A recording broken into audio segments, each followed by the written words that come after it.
ሰላም እንዴናችሁ ውድ ተማሪዎቼ ዛሬ በእንግሊዝኛ ቃላት ልምምዳችን በቀን 27 ተገናኝተናል። በክፍል 27 ትላንትና ክፍል 26ን አይተን ነበረ። ትንሽ የማስታወስ ስራ ሰርተን ወደ ዛሬው ያዘጋጀናቸው 5 ቃላቶች እናልፋለን። የትላንትናውን ክፍል 26 በማስታወስ እንጀምር። ትላንት በክፍል 26 በመጀመሪያ ያየነው ቃል ራፒድ ነበር። ራፒድ ፋስት ኦር ኩዊክ ማለት ይሆናል። ሶስቱም ቃላቶች ፈጣን ማለት ናቸው ብለን በምሳሌዎች አይተን ነበር ራፒድን። ሌላኛው ትናንት ያየነው ቃል ኢንተራክት ነው። ኢንተራክት ማለት ግንኙነት ወይም ተግባቦት ማለት ነው። ግን ያ ነገር አንደኛው ሰው በሌላኛው ላይ ተጽዕኖ ሲያሳደር ነው የምንጠቀመው ብለን አይተነዋል። ኢንተራክት ማለት ተግባቦት ወይም ግንኙነት ግን ያንን የምንጠቀመው አንደኛው አካል ለሌላኛው ላይ ተጽዕኖን ሲያሳድር ነው ብለን ያየነው ቃል ነበር ኢንተራክት። ትላንት ያየነው ሶስተኛው ቃላችን ደግሞ ፐርሲው ነው። ፐርሲው ማለት መከታተል ወይም ማሳደድ ማለት ነው ብለን በምሳሌዎች አይተነዋል። ትላንት ያየነው ቃል አራተኛው ደግሞ ሰፊሸንት ነው። ሰፊሸንት ማለት ኢነፍ የሚበቃ ወይም በቂ ማለት ነው። ሰፊሸንት ብለን አይተነዋል። ትላንት ያየነው የመጨረሻው ቃላችን ኮንፍሊክት ነው። ኮንፍሊክት ማለት አብዛኞቻችሁ እንደምታውቁት ግጭት ማለት ነው። ስለዚህ ትላንት ያየናቸው 5ቱ ቃላቶች እነዚህን ይመስሉ ነበረ። ዛሬ በክፍል 27 አዳዲስ 5 ቃላቶች ከምሳሌዎች ጋር እንደሚከተሉት ቀርቦላችኋል። ሁላችሁም ደስ እያላችሁ እንድትማሩት እጋብዛችኋለሁ። የዛሬው የመጀመሪያው ቃላችን ኮንሰንትሬት ነው። ቱ ፎከስ ኦር ቱ ዳይሬክት ዋንስ አቴንሽን ቱ። ኮንሰንትሬት የምንለው ትኩረት ማድረግ፣ ትኩረት አደረገ ብለን መናገር ስንፈልግ የምንጠቀምበት ቃል ነው። እስቲ በምሳሌዎች እንየው። ኤግዛምፕል I could not concentrate on my homework because the room was so noisy። ምንድን ነው የሚለን? ክፍል ውስጥ ጫጫታ ሁካታ ስለነበረ በቤት ስራዬ ላይ ማተኮር አልቻልኩም ነው እያለን ያለው። I could not concentrate on my homework because the room was so noisy። ክፍል ውስጥ ጫጫታ ስለነበረ በቤት ስራዬ ላይ ማተኮር አልቻልኩም ነው የሚለን። እስቲ ሌላ ምሳሌ እኒ At work you need to be able to concentrate። ምንድን ነው የሚለው? በስራ ላይ ማተኮር መቻል ያስፈልግሃል ነው እያለ ያለው። At work you need to be able to concentrate። በስራ ላይ ማተኮር መቻል ያስፈልግሃል እያለ ነው ማለት ነው። ሌላኛው ቃላችን ደግሞ ፋሚሊያር ነው። ፋሚሊያር ስንል አድጀክቲቭ ነው፣ የስም ገላጭ ነው። እንዴት ነው የምንጠቀምበት? ፋሚሊያር ስንል ልክ ቤተሰብ እንደማለት ነው። ግን እንዴት አድርገን እንጠቀመዋለን? በሁለት አይነት ፍቺዎች አሉት። የመጀመሪያው to know or understand something well፣ አንድን ነገር በደንብ ለማወቅ ለመረዳት የሚለውን የምንጠቀምበት ነው። ሁለተኛው ደግሞ well known or friendly፣ የታወቀ ወይም ተግባቢ የሚለውን ለመግለጽ እንጠቀምበታለን። እስቲ በሁለቱም አይነት ምሳሌዎችን በደንብ አድርገን እንይ። Example the two friends were very familiar with each other። ምንድን ነው የሚለን? ሁለቱ ጓደኛሞች በጣም ይተዋወቁ ነበር ነው እያለን ያለው። The two friends were very familiar with each other። ይሄኛው አጠቃቀማችን ፋሚሊያርን የተጠቀምነው በየትኛው ምሳሌ ነው ማለት ነው? በመጀመሪያው ነው። አንድ ነገር በደንብ ለማወቅ ለመረዳት ብለን ነበር። ስለዚህ እዚህ ጋር ያስገባነው ፋሚሊያር ለማወቅ የሚለውን ፍቺ ነው የሚሰጠን። ምክንያቱም ሁለቱ ጓደኛሞች ይተዋወቁ ነበር እያለ ነው። ስለዚህ the two friends were very familiar with each other ስንል ሁለቱ ጓደኛሞች በጣም ይተዋወቁ ነበር እያለን ነው። ሌላኛው እስቲ ምሳሌ እኔ I have read many of his books so I am familiar with his theories።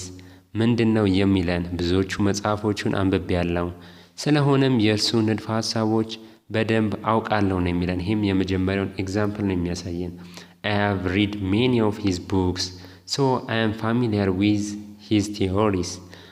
ብዙዎቹን የእሱ መጽሐፎች አንብቤያለሁ፣ ስለሆነም የእርሱን ንድፈ ሀሳብ ቲዎሪዎች በደንብ አድርጌ አውቃለሁ ማለት ነው። እስቲ ሶስተኛውን ደግሞ እንመልከት።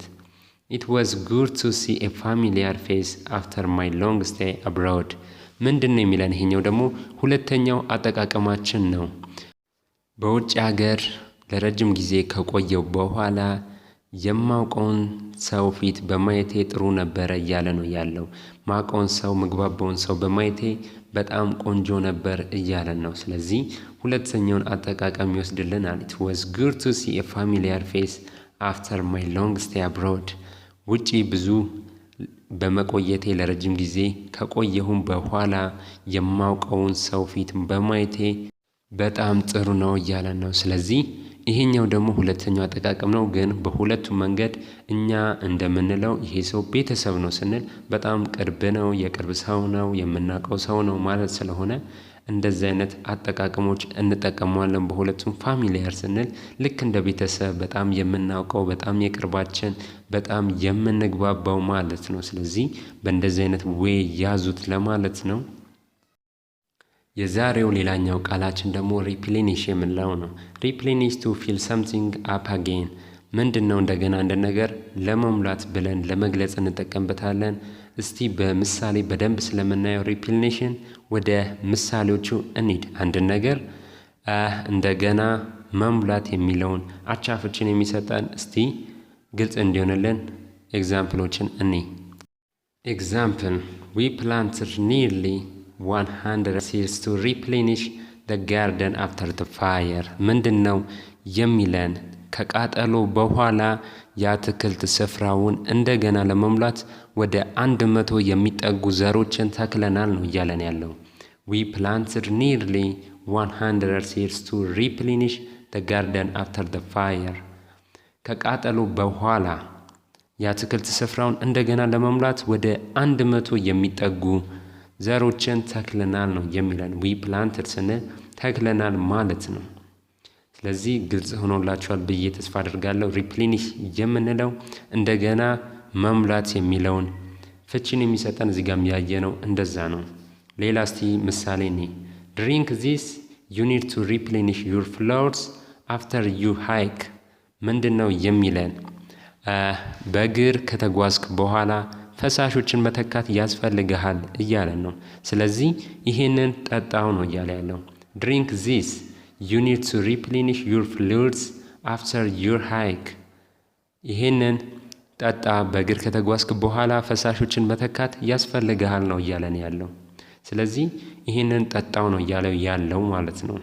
እስቲ አንድ የመጨረሻ ምሳሌ እንይ። he replenished his supply of wood in preparation for the winter። ምንድነው የሚለን? ይሄ ደግሞ ለክረምቱ ዝግጅት የእንጨት አቅርቦቱን እንደገና ሞላው ነው እያለን ያለው። he replenished his supply of wood in preparation for the winter። እሱ ለክረምት ዝግጅት የእንጨት አቅርቦቱን እንደገና ሞላው ነው እያለን ያለው። ስለዚህ ሪፕሌኒሽ የሚለውን ቃል እንዴት እንጠቀመዋለን ማለት ነው? እንደገና አንድ ነገር ለመሙላት ግልጽ ሆኖላችኋል ብዬ ተስፋ አድርጋለሁ። እስቲ አሁን ደግሞ ወደ ቀጣዩ ቃላችን እንሂድ። ቀጣዩ ቃላችን ደግሞ ኢኖሰንት ነው። ኢኖሰንት ንጹህ ማለት ሲሆን ሁለት አይነት ፍቺዎች ይኖሩታል። የመጀመሪያው ኖ ጊልቲ ኦፍ ኤ ክራይም ምን ማለት ነው? በወንጀል ጥፋተኛ ያልሆነ ንጹህ ማለት ነው። ሁለተኛውስ ሞራሊ ጉድ ኤንድ ዊዝ ኖ ዊሽ ቱ ሃርም ኤኒዋን ምንድነው የሚለን? ሁለተኛው ጥሩ ምግባር ያለው ጥሩ ስነ ምግባር ያለው ማንንም መጉዳት የማይፈልግ ንጹህ ሰው ማለት ነው። ስለዚህ በሁለቱም ንጹህ የሚለውን ቃል ነው የምንጠቀመው። እስቲ በምሳሌዎች በደንብ አድርገን እንየው። ኤግዛምፕል the judge said that the woman was innocent of the crime። ምንድነው የሚለን? ዳኛው ሴትኛዋ ከወንጀሉ ንጹህ ነች ብለዋል ነው እያለን ያለው። the judge said that the woman was innocent of the crime። ዳኛው እንዳሉት ሴትየዋ ከወንጀሉ ንጹህ ነች ነው። ይሄኛው ምሳሌ እያለን ያለው ይሄ የመጀመሪያ አጠቃቀማችን በወንጀል ጥፋተኛ አለመሆን ንጹህ መሆንን ነው እየገለጸልን ያለው። እስቲ ሌላ ደግሞ ምሳሌ እንመልከት። I'm sorry it was just an innocent mistake ምንድነው እያለን ያለው? ይቅርታ በቃ ንጹህ ስህተት ነበር ነው እያለን ያለው። I'm sorry it was just an innocent mistake። ይቅርታ በጣም በቃ ንጹህ ስህተት ነበር ነው እያለን ያለው። እስቲ የመጨረሻ አንድ ምሳሌ እንመልከትና ወደ ቀጣዩ እንሄዳለን። She has such an innocent face that I find it hard to believe anything bad of her። ምንድነው የሚለን? እሷ እንደዚህ ያለ ንጹህ ሰው ስለሆነች በእሷ ላይ መጥፎ ነገር ማመን ይከብደኛል ነው እያለ ያለው። She has such an innocent face that I found it hard to believe anything bad of her። ምንድነው እያለን ያለው? እሷ እንደዚህ ያለች ንጹህ ሰው ስለሆነች በእሷ ላይ መጥፎ ነገር ማመን ይከብደኛል ነው የሚለው። ይሄ አጠቃቀማችን ሁለተኛው ነው። ሁለተኛው ትርጉሙ ምንድነው ብለናል? ኢኖሰንት ጥሩ ምግባር ያለው፣ ጥሩ ስነ ምግባር ያለው፣ ማንንም መጉዳት የማይፈልግ ማለት ነው። ስለዚህ እዚህ ጋር ምሳሌው እየነገረን ያለው እሷ እንደዚህ አይነት ሰው ስለሆነች ስለ እሷ የሚባለውን ነገር ማመን አልችልም ነው እያለን ያለው። ስለዚህ ሁለተኛው አጠቃቀም ነው። እስቲ አሁን ደግሞ የመጨረሻው ቃላችንን እኔና የዛሬውን ትምህርት እንቋጭ። የዛሬው የመጨረሻው ቃላችን ደግሞ ኢኔቪቴብል ነው። ኢኔቪቴብል የምንለው certain to happen and cannot be avoided፣ የማይቀር የሚከሰት እንዲሁም ልናስቀረው ልናስወግደው የማንችለው ነገር ነው ኢኔቪቴብል የምንለው። እስቲ ኢኔቪቴብል በምሳሌዎች በደንብ አድርገን እንመልከተው። It is inevitable that the days will get longer in the summer። ምንድነው የሚለን? ቀኖች በበጋው ረዘም ያሉ መሆናቸው አይቀሬ ነው እያለን ነው። ስለዚህ ኢኔቪቴብል የሚለው አይቀሬ ነው። It is inevitable that the days will get longer in the summer። ቀኖች በበጋው ረዘም ያሉ መሆናቸው አይቀርም አይቀሬ ነው እያለን ነው ማለት ነው ይሄ ምሳሌ። እስቲ ሌላኛውን ምሳሌ ደግሞ እንመልከት።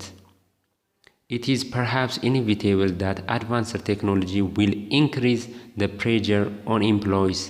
ምንድነው የሚለን? perhaps ማለት ምናልባት ማለት ነው። ሜቢ የሚለውና perhaps የሚለው ተመሳሳይ ፍቺን ያላቸው ምናልባት ማለት ነው። ምናልባት የተራቀቀ ቴክኖሎጂ በሰራተኞች ላይ የሚደርሰውን ጫና መጨመሩ አይቀሬ ነው እያለ ነው።